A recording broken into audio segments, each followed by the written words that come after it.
What's going on, everybody? Welcome back to a brand new video. So today this is kind of going to be a different video as my usual ones, as we're actually going to do a race recap of the 2022 Brazil Grand Prix for the F1 race that happened there in Sao Paulo. Now, this was an interesting one. It was actually a really good, competitive, fun race, and whoever was thinking about taking Brazil off of the calendar, you should definitely get fired, to be quite honest, because Brazil is a treasure and should stay on the calendar for all of rest of times as long as Formula One is around, because this track just brings in amazing crowds, amazing racing, and just an amazing atmosphere. And in all honesty, I think it would be a huge F if we took Brazil out of the calendar and stopped racing around Interlagos. But anyways, let's jump into some of the main topics here for the race. So, start of the race, Russell and Hamilton got off for a awesome 1-2 start going into turn 1 and 2. They actually just were able to get a really great launch across the field, and behind them there was a lot of scuffling going around, a lot of racing all the way up until I believe it was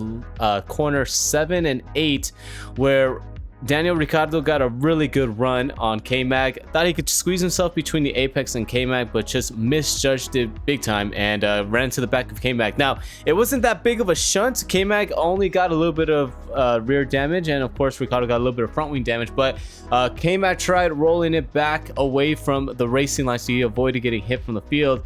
And unfortunately, Daniel Ricciardo was just going to go behind K-Mag to get around him, and both of them made contact, both ending their race and causing a safety car. So during the safety car, since it was so early in the race, none of the front runners came in. I think a couple people in the midfield and towards the back came in just to see if they can make some new strategy work out, but none of the front runners came in, and after a few laps we went back racing. Now, after coming back to racing, the next lap was just absolute chaos as Russell was able to get a huge run off of the final corner, leading their way into turn number 1 after the safety car. And then Hamilton tried to defend Verstappen going into turn 1 and 2 and through the SO Senna.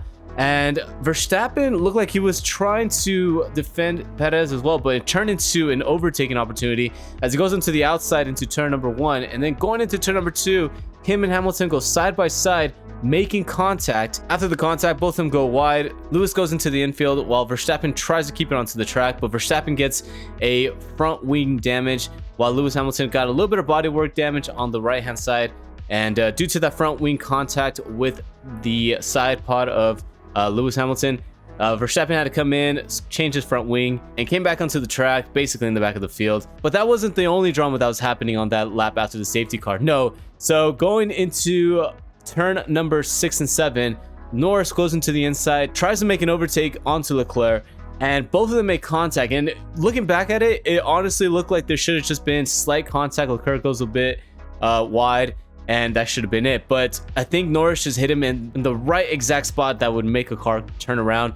And unfortunately for us Ferrari fans, we had to witness another Ferrari into the wall, and Leclerc noses into the wall. Now, looking back at the replay, luckily the car hit the barrier at the right angle where it looked like only the front nose made contact with the wall. I'm not sure if it made any damage with the chassis or with the frame, anything else, but Leclerc was able to drive it off and actually was able to get back to the pits and change out his front wings. We're gonna get back to that. After changing the wing, there wasn't any safety car or anything. I know there's a lot of debris on the racetrack, but FIA thought it was okay to race around there, so we just continued on racing, green flag. And for majority of the mid race, it was really fun. There was a lot of overtaking, there was a lot of strategy calls being played out. Hamilton was working his way through the field, which was amazing because you have to remember he had damage, came back onto the racetrack I believe in like 6th or 7th, and was able to make his way back up into I believe it was 4th or 3rd. And just with all the strategy calls that was going on, we didn't know what was going to happen, but all we did know was Russell was pulling away with the win until a little bit later in the race where Norris was complaining a little bit of turning to the right. It might have been some steering issues making contact with Leclerc, but eventually we learned that it was going to be a engine failure where he pulls off to the side towards the end of the race. I believe it was like lap 58, lap 59, pulls over to the side, and we all thought it was going to be a virtual safety car, because usually when a car pulls off to the side, they're able to haul it off very easily, no issues. But unfortunately the marshals couldn't get the car moving. Not sure exactly what the issue was, but they couldn't get the car moving. The car was stuck on the racetrack for about 3 to 4 laps until the FIA just determined, you know, we're not going to keep this car out here any longer. We're just going to call a safety car. and the field bunched up. Now, the FIA calling the safety car was something that basically everybody wanted to happen because we wanted to see a one-on-one battle between Hamilton and Russell, since they both were going to be restarting in first and second. But not only that, me as a Ferrari fan, I wanted to see Sainz catch up to the front runners, and as well as Leclerc, as Leclerc was actually making his way back up after running in the back majority of time. So shout out to the Ferrari crew for once getting the strategy right and getting our boy Leclerc in a good position to actually come home with some big points. Now, once the safety car came back into the pits, it was about a 7-8 lap sprint race to the end, and Russell just got one of the best restarts he could have asked for, because he was weaving left and right. Hamilton was waiting for the charge, and then once they caught the green flag and he was able to pull away from Hamilton going to turn number 1, we kind of knew that it was going to be a little bit difficult for Hamilton to catch back up to Russell, as he was able to extend his gap after lap number 1 to a 1-second gap, allowing him to just pull away and just get away from that DRS range. And Russell basically never looked back after that. Now, coming behind Hamilton was Perez, as he was just having to defend himself against a charging Leclerc, Sainz, and Alonso. I know Alonso was in there somehow, not sure where he came from, but he was doing a very, very great job throughout the race and showed his pace towards the end, as he was able to catch up to Perez and overtake him for P5. And the memes on this was just hilarious on F1, but a new story emerged once it came down to the final lap. So Verstappen was able to get around Perez, I believe, a couple laps before the final lap. And the reason why they wanted Verstappen to pass Perez was to try to catch up to Leclerc, try to take away the points that Leclerc was going to be able to make up on Perez. So, you know, Verstappen finishes P4, Leclerc finishes P5.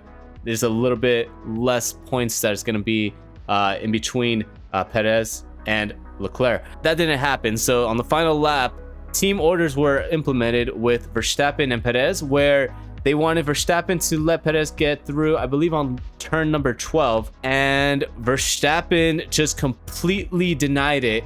Coming down to the line, Russell gets his very first win, so shout out to my boy Russell.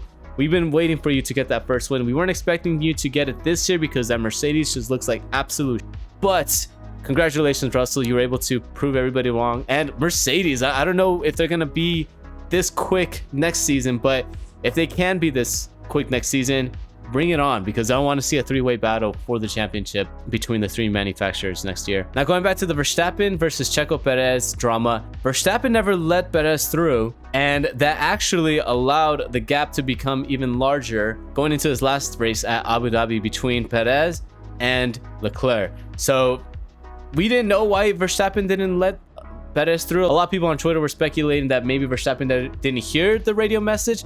But it's coming down to the line, Verstappen basically said on his team radio that, no, I told you guys not to ask me to let Perez get through. I have my reasons. We'll talk about it later. And that just threw F1 Twitter into a big old nuke field, because everybody was talking about this situation, probably more than Russell actually winning the race, as we don't know exactly what is going on at Red Bull between Verstappen and Perez. We thought that it was just all, you know, roses and things were going well and swimmingly, but today really showed that Verstappen has a little bit of a chip on his shoulder between him and Perez. And a lot of people are alluding to something that happened in Monaco. So if you guys don't know what happened in Monaco, I believe Leclerc was on pole, and Sergio Perez, on the final attempt for a pole position for everybody on qualifying, lost the rear, hit the wall, and that actually compromised Max Verstappen's, I believe, pole lap. I don't know if he was on pace for pole, but wherever he was on that lap, it just stopped him from going for that final attempt to get that pole position in Monaco. And that's what people are speculating. I don't know. F1 Twitter is going here and there with the speculation, but F1 Twitter just went on a full ablaze. Memes were going left and right, as I can show you right here on the screen. And I don't know. In my opinion, between this feud between Verstappen and Perez, I just think it's a very, very bad look on Verstappen. And there's a couple of reasons why I think this is a very bad look. One, because Verstappen already has the championship. He already won the Drivers' Championship. There's no reason to be this petty on letting Perez get it from him just for a P6. But I mean, we all know P-Steve, that's the number 1 position you want to get in every race. But yeah, there should be no reason why he shouldn't allow Perez get ahead of him. Not only that, you might strip away Perez from becoming a runner-up next week at Abu Dhabi once that race is over. We don't know who's going to end up finishing P2 in the points. And I know Red Bull would rather have a 1-2 finish on the Drivers' Champion, and as well as getting, you know, the World Constructors Championship. So I'm not quite sure why Verstappen just didn't let him get through. And a lot of people, like I said on Twitter right now, are up in flames and just saying that Verstappen showed his true colors and that he really is the main man and he only thinks about himself over than Red Bull. But this is just stuff that I read on Twitter, so it's not my words per se, but that is something that a lot of people are saying. Yeah, that was basically a wrap up of the Brazil GP. I know there was a lot more stuff that happened, but it's just so much drama that ended up happening throughout that race. And again, it would be a crime to get Brazil off of the calendar. So I'm glad that it's here this year. I'm glad it's going to be there next year. And I hope it's going to be there for years to come. As as actually looking at the news here, that Brazil was able to get a 5-year contract all the way up until 2025. So I'm glad we're going to still see Brazil in the calendar, and I think it should be extended from 2025 to 2030. Probably even longer than that, in my opinion. But anyways, guys, let me know what you thought about the race. Let me know what you guys thought about the rundown. I know it's a little bit different from my usual stuff, but if you guys enjoyed it, hit that like button, smash that subscribe button down below. And until next time, guys, hope you guys have a great day. Peace.